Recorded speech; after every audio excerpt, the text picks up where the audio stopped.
Un saludo cordial a todos. Iniciamos las entrevistas a los candidatos que están buscando la alcaldía de Ibarra. Vamos a empezar esta entrevista con la doctora Lucía Pozo Naranjo, quien aspira a llegar a la alcaldía de nuestra ciudad por el movimiento Somos Libres, Lista 62. Ella es magíster en Gestión y Desarrollo Social, también doctora en Jurisprudencia y licenciada en Derecho y Ciencias Políticas. Doctora, gracias por recibirnos. Qué gusto, Carlita. Muy buenas tardes. Un saludo muy cordial para toda la audiencia y muy contenta de conversar con usted a los tiempos. Así es, bueno, doctora, vamos a empezar conversando que son 7 años ya de en la actividad política, hablaríamos partidista como candidata, concejala 4 años del 2019 al 2023, fue asambleísta y también buscó llegar a la prefectura de Imbabura. El lema, el poder vuelve a la gente, ¿cómo cumplirlo y de qué tipo de poder estamos hablando?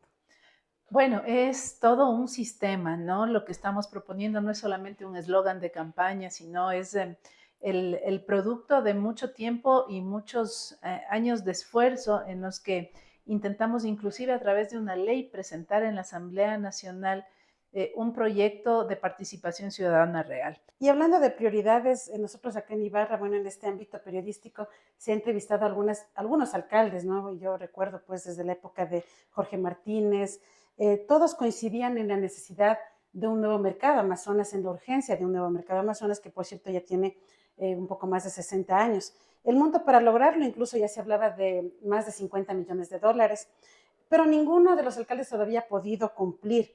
¿Qué hacer y cómo lograr esta obra para que no quede solo en buenas intenciones? Nosotros hemos venido realizando desde hace 6 meses atrás un trabajo no solo con dirigentes, sino también con comerciantes de los distintos giros del negocio y más de 20 profesionales entre arquitectos, ingenieros, calculistas, con quienes hemos construido nuestro propio proyecto de mercado. No es el proyecto del ingeniero Jorge Martínez, no es el proyecto de la actual administración, no lo es el propio proyecto que lo hemos construido nosotros, sabiendo qué giro de negocio necesita tantos metros, sabiendo y diciéndoles, va a costar tanto y de dónde vamos a pagar, diciéndoles también la forma en la que las personas y los comerciantes que no pueden acceder a un crédito formal porque están en central de riesgos, sí se les puede ayudar, diciéndoles que lo vamos a hacer en el mismo lugar, diciéndoles que vamos a entregarles escrituras en propiedad Y horizontal. puntualmente, ¿cómo se podría llegar a los comerciantes? Justamente porque es uno de los puntos más sensibles. Estamos hablando de más de 3,000 comerciantes, estamos hablando de un lugar que ya tiene más de 60 años, que ha sufrido 3 incendios, afortunadamente sin pérdidas humanas. ¿Cómo puntualmente llegar? Es decir, si construirlo en el mismo lugar, cuánto tiempo, el modelo de gestión que va a tener, cómo llegar también a ellos, porque es el punto más sensible. Que yo les he comprometido local por local a los comerciantes que vengan a ver cómo queda, cómo está quedando el proyecto que con ellos hemos levantado y ¿Y cuál es la trabajado. idea? Si se hace en el mismo lugar, por ejemplo, de ubicarles el Perdóname, tiempo. sí, pero Ujú. te solo concluía con esto. ¿Por qué ahí? Porque hemos Ujú. hecho un ejercicio de democracia digital directa, hemos aplicado el Ibarra Decide Democracia 3D, la gente ha votado. Lo tengo aquí. A través de, nosotros tenemos un código QR que lo hemos desarrollado y se ocupa en distintos sectores, dependiendo del lugar. Y a través de ese código QR la gente accede precisamente a lo que tú manifiestas, ¿no? Es como una pequeña encuesta, además, donde ellos pueden dejar varia y valiosa información que nos permite a nosotros en tiempo real recibirla, tabularla y a través de la inteligencia artificial priorizarla. No es que nos va a dar tomando decisiones la IA, pero sí nos permite segmentar toda la información para poder tomar decisiones eficientes. La gente se ha pronunciado a través de este sistema y esas decisiones hay que respetarlas. Precisamente son las que acercan a la autoridad con la ciudadanía y no generan esa distorsión inmensa que hoy existe. No es la primera vez, bueno, ahora un poco con más tecnología, pero hace un tiempo se hizo también esta encuesta a los comerciantes y de hecho la mayoría decía que quería quedarse en el mismo lugar. Pero ¿cómo concretarlo? Y hablando ya de costos, por ejemplo, tiempos, yo le preguntaba si en el mismo lugar, pero ¿qué van a hacer con los comerciantes? ¿Van a ser reubicados? Bueno, en Riobamba ya lo están haciendo, derrocaron el antiguo mercado y reubicaron a los comerciantes, no es imposible. Pero hablando de aquí de Ibarra, ¿cómo lograrlo para que no quede solamente como una propuesta, como ya ha pasado? Nosotros hablamos de que el mercado que proponemos tendrá un costo de 50 millones más o menos algo, ¿no? No puede costar más. Nosotros hemos hablado de que no vamos a permitir que aquí vengan que el aliado, que el amigo, que la empresa de mis amigos, porque eso no va. Nosotros vamos a financiar el mercado con la banca, con la banca privada a un interés que no podrá ser de más del 6.5%. La banca privada no da coimas, por eso podemos hablar de un costo real del mercado en un plazo de 10 años. De esto estamos hablando que con intereses en 10 años el mercado no llegaría a 70 millones, que es de lo que empiezan a partir los costos del mercado que siempre han propuesto. También he hablado de dónde vamos a financiar por lo menos 30 millones de eso en el lapso de 10 años, que es de los 1.300 parqueaderos que nosotros proponemos construir, para lo cual se ha hecho un estudio de ocupación de los parqueaderos y del espacio público en ese sentido, es de 6 a 10 horas diarias. Cuando tú haces los cálculos, prácticamente casi la mitad del mercado, incluido intereses, se financia con la autosustentación y autogestión del parqueadero. Estos negocios deben poder ser rentables. ¿Por qué crees que como está el mercado nadie se va? ¿Por qué como está el mercado, sin embargo, la gente persiste en estar ahí? Entonces, con mejores condiciones, por supuesto que te estoy hablando de un escenario mínimamente general, pero con condiciones totalmente favorables. Hablemos de algunas competencias que tienen en los municipios. Una de ellas es coordinar con la policía, la comunidad y otros organismos relacionados con la materia de seguridad, la formulación y ejecución de políticas locales, planes y evaluación de resultados sobre prevención, protección, seguridad y convivencia ciudadana. Es una de las competencias de los municipios. Puntualmente, ¿qué hacer para mejorar el tema de la seguridad? Fui yo quien impulsó la Ordenanza de Seguridad y Convivencia Ciudadana. Fui yo quien, con oposición de medio consejo municipal, porque les daba terror tomar una decisión drástica como hay que tomar en estos temas, tenían miedo de aprobar el hecho de que 2 hombres no circulen en moto, que fue mi propuesta, y que después de 8 meses de lucha y de lucha y de lucha conseguimos aprobarla, protegiendo, por supuesto, la movilidad familiar, ¿no? Y después de eso fue un efecto dominó. La AME me pidió mi ordenanza y yo no sé cuántas decenas de municipios aquí terminaron acogiendo nuestra ordenanza, para con mucha pena ver hoy que, si no me equivoco, el año 2025, diciembre del 2024, precisamente de esa ordenanza eliminan ese artículo, el de la prohibición de los 2 hombres en moto, que tanto nos costó y que hoy el gobierno está exigiendo que se incorpore y que está, entiendo, armando rapidito una ordenanza para volver a incorporar algo que ya estaba incorporado. Y claro, otra de las competencias sí, que sí es del municipio, es el tema de tránsito, el tema de seguridad vial, localmente hablando, ¿no? Justamente desde el 1 de agosto ya se incrementó el pasaje, la Agencia Nacional de Tránsito lo hizo, los pasajes interprovinciales e intercantonales, que es una situación a nivel de Agencia Nacional de Tránsito, ¿no? Sin embargo, acá a nivel local, pues el transporte urbano es competencia y responsabilidad de la municipalidad, decisiones que se toman. Le pregunto esto porque ya se ha descartado que el transporte suba el pasaje de 30, subió la última vez en 2022 de 30 a 35 centavos. Recientemente la propuesta del alcalde Álvaro Castillo fue aprobada y no habrá el incremento de la tarifa de transporte. Se ha hablado de que van a recibir, podríamos decir, un tipo de subsidio cada unidad de transporte, más o menos de $560 mensuales. Estamos hablando de más de 300 unidades de transporte urbano, que ascienden a más de $1 millón. Esto va a suceder hasta diciembre de 2026. ¿Qué sucederá luego? ¿Será necesario un aumento tal vez de pasaje o seguir subsidiando desde la municipalidad? ¿Cuál sería su visión en este tema?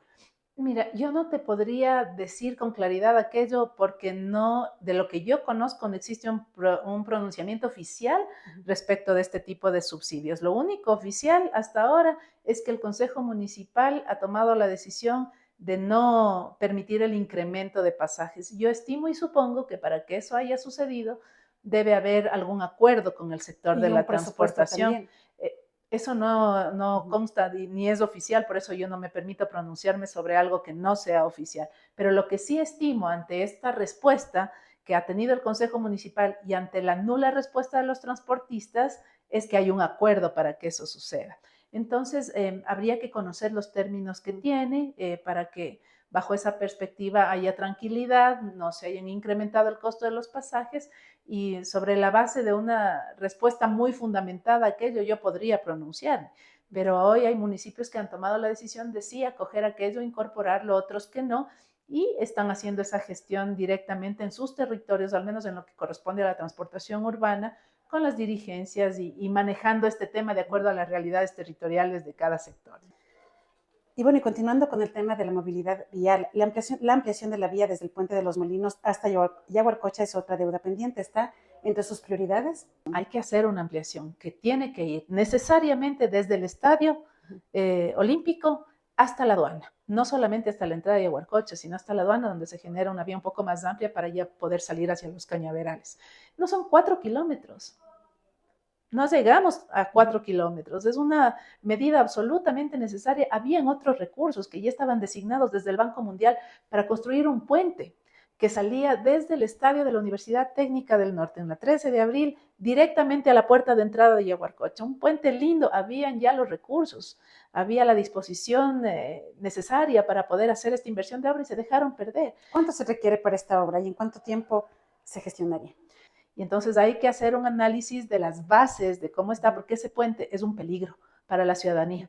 Ese puente tiene muchísimos años, no son ni 80 metros de puente nada más. Y lo que significa realizar la ampliación, hay que considerar que ya es necesario hacer un paso peatonal para todos los estudiantes que se juegan la vida cruzándose a tomar un bus desde la universidad pública, desde la universidad técnica, para poder cruzar la vía. Es decir, hay consideraciones de esa naturaleza que yo particularmente desde la parte económica financiera no me asustan. Aquí los parques valen $500,000 y los pagan. Entonces, dentro de esa perspectiva estoy absolutamente segura que si llegamos a un diálogo con el gobierno nacional, además, o para que hagan, o para hacer juntos, o para que nos dejen hacer, porque finalmente Ibarra lo necesita. Bueno, ¿cuáles son los proyectos de ordenanza urgentes para la próxima administración? Bueno, varios, ¿no? Pero para mí, particularmente uno que tiene especial relevancia es hablar del uso de suelo, es hablar del plan de desarrollo y ordenamiento territorial. Yo creo que hay muchas cosas que no están bien y que tienen que mejorar. Creo que si queremos hablar de promover el turismo, dinamizar la economía, hay que hacer una devolución a la ciudad y al centro histórico de tener una zona rosa controlada. A mí me apena mucho, como creo a muchos ibarreños, ver ese centro que se acaban las funciones de las entidades públicas a las 5 de la tarde y se muere. No pasa nadie ni nada en el centro de la ciudad, pese a que sin duda alguna se han hecho varios esfuerzos desde hace mucho tiempo de tratar de dinamizar el centro, pero eso lastimosamente estamos viendo que no está dando ningún resultado porque la decisión de la planificación urbana y de la ciudad está botando a todos estos centros de entretenimiento, restaurantes, bares, discotecas, a zonas periféricas, matando el cuarto centro patrimonial más importante de todo el Ecuador, que lo tiene Ibarra. En pocas palabras, ¿Ibarra crece y progresa o solo crece? Ibarra debe progresar y crecer planificada y ordenadamente. Tiene que haber inversión con desarrollo, que no suene a gasto, porque yo no te puedo poner en una parroquia donde no tienen agua el 75% de la población, ahí sí gastar inmisericordiamente en un parque. Eso es un gasto, eso no es una inversión. Si el 75% de la población no tiene agua, hay que dotarle de agua. La inversión ahí sí debe ser para la necesidad insatisfecha, más aún cuando en servicios básicos se refiere. Estamos hablando de un problema del siglo XVII en el siglo XXI.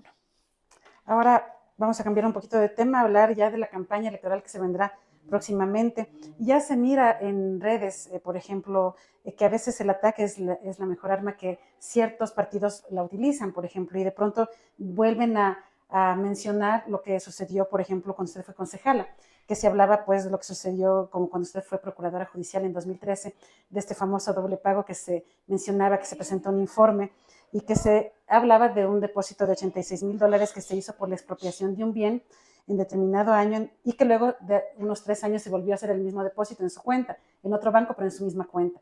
El doble pago se llamó y ya se está viendo algo en redes, por ejemplo, como que eso se va a usar tal vez para la campaña. ¿Cómo enfrentar de pronto estos sucesos también? Pero cuéntelo completo, Carla. Cuéntelo completo y recuérdele a la ciudadanía que yo misma dije a la Contraloría, vengan y observen para que este cuento mal contado siempre y que pretenden ocuparlo de forma violenta en la campaña, yo pedí que se audite para que vean el error administrativo que sucedió y que la Contraloría dijo, Lucía Pozo, aquí no tiene nada que ver. Son herramientas sucias, viles, de quienes están acostumbrados a hacer de la política un lodazal. Yo no tengo un problema con la Contraloría, yo puedo decir aquí 1000 palabras bonitas, pero lo que importa no es lo que yo diga, sino lo que yo haya demostrado con mi trabajo.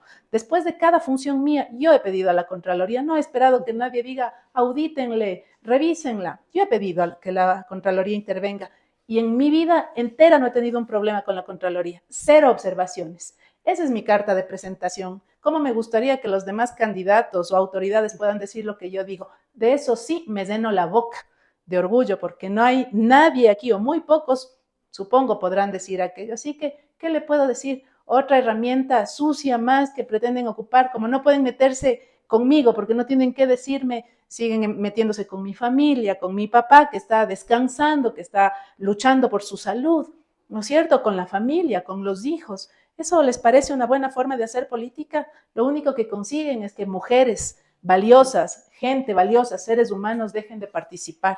Y la ciudad se pierde de la participación de gente buena y positiva porque no están dispuestos a que canallas, cobardes, atrás de una computadora, sin un perfil real, se dediquen a insultar. Y eso es absolutamente miserable, eso es absolutamente deleznable. Y si no tuviera el carácter que tengo, probablemente a mucha gente le podría quebrar verse en la boca de estos sujetos. Pero no es mi caso, así que ojalá les estén pagando bien para que su tiempo al menos no esté tan mal invertido. ¿Vivir de la política o para servir a través de la política? Yo no vivo de la política, a mí lo que me place es servir a partir de la política porque la entiendo de una forma distinta. Y bueno, no acojo esas muletillas, ¿no?, que se utilizan en esta época. Con cifras, ¿no? En 2023, 40 mujeres llegaron a alcaldías de los 223 cantones. Ahora, yéndonos al tema local, pero ¿cómo volver a confiar en una mujer que sea la segunda mujer alcaldesa del cantón? Mire, yo voy a ser tan cruda como una pregunta así se formula. Y no es la primera vez que lo digo. La capacidad de las personas no se mide por lo que tenemos entre las piernas.